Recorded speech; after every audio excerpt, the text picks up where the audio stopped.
Hey, JK here. I want to thank you for sharing part of your day with me.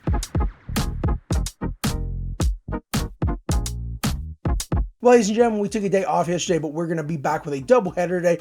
But first, we're going to get to the AL West. We're going to be finishing up with the the Astros. They had a tough beginning to the 2024 season, but were able to come back and win the AL West by 3.5 games over the Mariners. They had a little bit of help, and surprisingly, it didn't even come from banging trash cans or a buzzer telling them what pitch was coming. They actually had amazing pitching down the stretch and have some really good arms moving forward, and I'm going to be excited to see them break down and not do very well moving forward against my Yankees.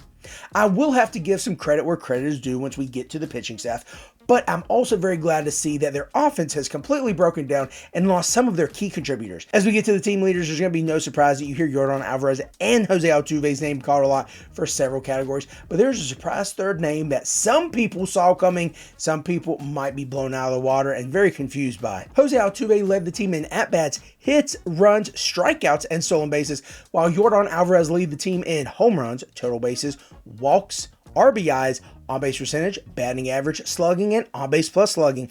But the surprise name is Yainer Diaz. And even more surprising is the fact that he led the team in triples. That's right, ladies and gentlemen, a catcher slash first baseman with some wheels. Also, he was second on the team in hits, RBIs, and average. So we're going to get back to Yainer Diaz in a minute, but let's first talk about Jeremy Pena. He has been in the top 5 in several counting categories for the Astros the last several years. Some of the categories he ranked in the top 5 include hits, runs, doubles, and total bases, while from 23 to 24, he improved his hits, runs, RBIs, and stolen bases while cutting down on his strikeouts. Unfortunately, he did let his walk rate drop. That's not the worst thing in the world as long as he's still hitting on base. The unfortunate part is the second half of that lineup that he might be hitting in front of is looking pretty weak. So unless they can rebound, his numbers may drop while still being a contributor to this team. Speaking of batting lineup, the person who might be hitting right in front of Jeremy Pena is indeed Yainer Diaz. This man came on the scene in 2023 and absolutely blew us away in just over 100 games. He made us hungry for more and to see what was coming in 2024, and he did not disappoint. He was actually leading catchers in average, hits, and 4th in runs and RBIs. He has become one of the elite catchers in the league and also has eligibility at first base. He will absolutely be a mainstay for this Astros team moving forward and someone you should be looking at in your leagues. Fantasy managers who target utility players in their lineup usually do have some pretty good luck, but they have guys who are good at a lot of things and not great at one thing. Mauricio Dubon is exactly one of those individuals. Yahoo calls him essentially a lucky hitter. However, looking at 2023 numbers with just under 500 at-bats, he scored 76 runs, added 10 home runs, added a few stolen bases. Nothing crazy, but did his part to make sure the Astros got to the playoffs. Unfortunately, he's going to be fighting for time at outfield and on the infield. However, in an already heavy right-handed hitting lineup, it's going to be even harder for him to find at-bats. But there are some individuals who did struggle from 2023, 2024, and who may also be struggling at the start of 2025. Chas McCormick is going to be on a very short leash. Also, Ben Gamble. He's a lefty, but what has he done? Last person I want to talk about who Dubon is going to be in competition with, but also who has the most to prove, is Jake Meyers. This individual improved his at-bats by more than 150, however, only added meager stats, including 30 hits, 9 runs, and 3 home runs.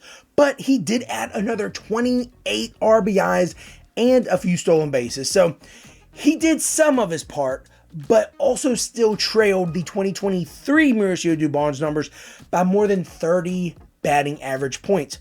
So you're going to be exchanging a little bit of power for a little bit of speed. I know we just touched on Chas McCormick being a disappointment in 2024, but I want to talk about it some more because I cannot get over talking bad about Astros players. He's just a season removed from being 1 stolen base short of a 2020 season, so he definitely has the potential to do well. Injuries did mar his 2024 season, so that has some to do with it, but otherwise, he was still struggling to start the season. There was probably some concern there, so there's probably some reason, an actual excuse for why he was doing so poorly. But again, I had him on one of my fantasy teams, and I had to drop him because he was doing so bad. He will probably be able to rebound. Him and Jake Meyers should be able to do well, but Mauricio Dubon is ready and willing to take over that position if they struggle a little bit too much for the manager's liking. As we move to the pitching here, I really feel like the whole rotation was a whirlwind and was more of a roller coaster than you could build on The Sims. One pitcher more so than the others, but We'll get to that. Let's get to the team leaders here. Keep in mind, there were only 3 pitchers who hit the 162 inning pitch threshold. That was Framber Valdez, Ronald Blanco, and Hunter Brown, all 3 of which did very well, but we'll talk about how underlying metrics and how one game really in particular made the leader in ERA and WHIP just a tad luckier than the rest. Second year standout Hunter Brown led the team in games started, quality starts, and strikeouts, while Framber Valdez led the team in wins and innings pitched. And finally, Ronald Blanco led the team in home runs given up and walks, but then also was the team leader in ERA and WHIP. Make that make sense. And finally, Ronald Blanco led the team in walks given up and home runs given up, however, was also the team leader in ERA and WHIP. Make that make sense. Before we get to actual players, let's talk about some tidbits of information, some fun facts. The top 4 starters are the 4 pitchers with at least 28 starts on this team, had 61 combined quality starts. Those 4 pitchers started 125 games. Therefore, almost half of the games that the top 4 pitchers started for the Astros were within 3 runs in the first 6 innings. That's crazy. The pitchers really did their part when it came to this Houston Astros rotation. They did what they needed to keep their team in the games, and probably why they ended up winning the division. All 4 of those pitchers also had at least 166 strikeouts, while their top 2 relievers, their leader in holds, Brian Abreu, and their leader in saves, Mr. Josh Hader, both had at least 103 strikeouts. So you absolutely have some firepower and gas. The first player I want to talk about specifically is Spencer Arrighetti Spaghetti. This man had a roller coaster of a season as he went to the top of all tops, having great games, giving up very few runs in games, whereas there were others where he could not get out of the first inning. Some examples of these highs and lows include the 4 times Arrighetti gave up at least 7 runs, including his very first start of the season and his first start of September, where he gave up 9 total runs, not all earned, but 9 total runs in 2/3 of an inning. But on the flip side, there were 4 times that he struck out 10 or more batters, including a 6-start stretch in August, where that just happened to be his best month, having a sub-2 ERA and a 3-2 record. It does look like Spencer Arrighetti Spaghetti is going to make the back end of this Astros rotation, with the potential to make every month in August of 2024 month.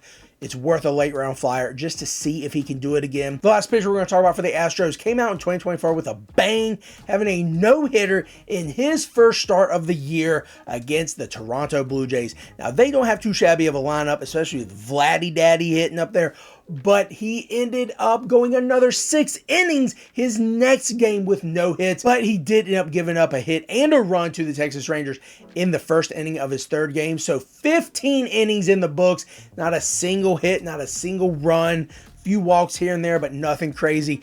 Now, he did have some decent success throughout the rest of this year. He did decline a little bit towards the end, but as we talked about before, he led the team in walks given up and home runs, but also had the team's best ERA and WHIP for those who qualified, even though there wasn't really many who did qualify. I really think that no-hitter and then the following game, that set him up for nothing but success. He only won ERA by a 1/10 of a point and WHIP by 100th of a point. So, yes, he did statistically win, but I really think those 15 innings of no-hit ball at the very beginning gave him such a firm foundation. Even though he did follow up with some success, he wasn't bad, but he probably would have lost that to, I believe, Hunter Brown. Go figure. Hunter Brown, absolutely a stud in this lineup. Definitely think he's going to do well and going to end up being their ace over Framber Valdez. While the front end of the Houston Astros rotation does look pretty strong, the back end is going to be a strong fade. That means it might not be as useful getting the most out of their bullpen as you might think. Yes, Brian Abreu is going to be phenomenal. He's going to be a flamethrower and he's going to get the holds. And yes, Josh Hader is going to be a flamethrower. He's going to get his strikeouts. He's going to have his blown saves. I mean, he's going to have his saves. But there's also some concern there because they did lose one of their primary former closer / setup guys in Ryan Presley. Brian Abreu and co-setup man Taylor Scott both had at least 68 innings pitched and 71 strikeouts last year. However, they both also gave up at least 32 walks each. So when you combine the walks and the hits, they were giving up almost as many combined base runners as they had innings pitched. So 145 innings pitched between the two.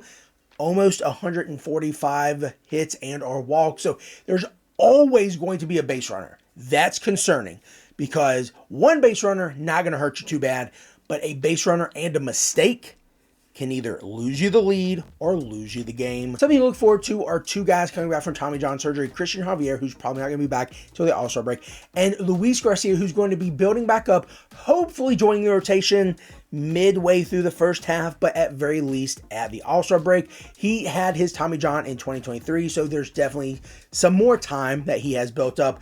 Javier has a little more recent, so it's definitely going to be the All-Star break for him. Someone else the Astros might have coming back, coming back, who's a very slim chance, Lance McCullers. This man has not pitched an inning at the major league level since 2022.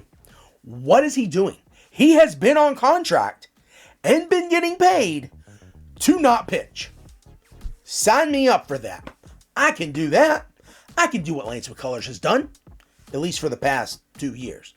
Not when he was actually pitching and doing very well. And someone that I would look at on my team. As we get to the additions, we have to first talk about the guys who were lost from this team. The biggest name on this team as of recent was Alex Bregman. I cannot stand Alex Bregman. I think he is the least deserving of any award for any level of baseball. The most insincere apology for cheating, knowing he cheated, and being just a turd. I can't stand him. He went to the Red Sox. Even more understanding of why I cannot stand him and hope he fails because he's not in any of my teams.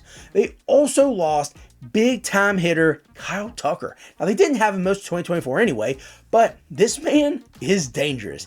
He is absolutely going to be able to be a playmaker for the... Oh, he went to the Cubs. Never mind. He's not going to do much of anything there. But I do think that he will help them. Losing those two guys is really going to hurt them. However, they did bring in Isaac Paredes and, of course, Christian Walker. I say of course because I have him on my teams. I really like Christian Walker. I think he's great. Wish he wouldn't have left the Diamondbacks because I actually like the Diamondbacks, not as much as the Yankees though. But I hate the Astros, so I'm really going to hate the fact that when Christian Walker does good, that means the Astros do good, man. Gosh. Another departure we talked about very briefly was Ryan Presley. He went to the Cubs.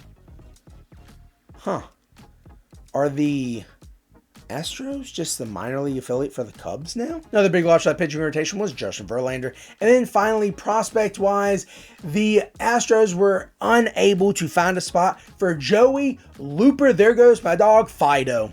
He's gone. The most recent addition for this Astros team was Brendan Rodgers, so I hope he has as much success there as he did in Colorado. At the end of the day, the top of this lineup is very strong. There's going to be a ton of drop-off for the final three batters. Jose Altuve, Yanier Diaz, Christian Walker, Isaac Paredes. Those guys are going to do well. Jeremy Pena is going to be right there in the middle, but there's going to be a huge drop-off towards the end, unless Myers and unless Mr. Ben Gamble. Come on, man, I still can't get over that one. And then, of course, we have Chad McCormick. Those guys are going to have to step up. They have a decent enough starting five, starting four. They are going to keep them in games.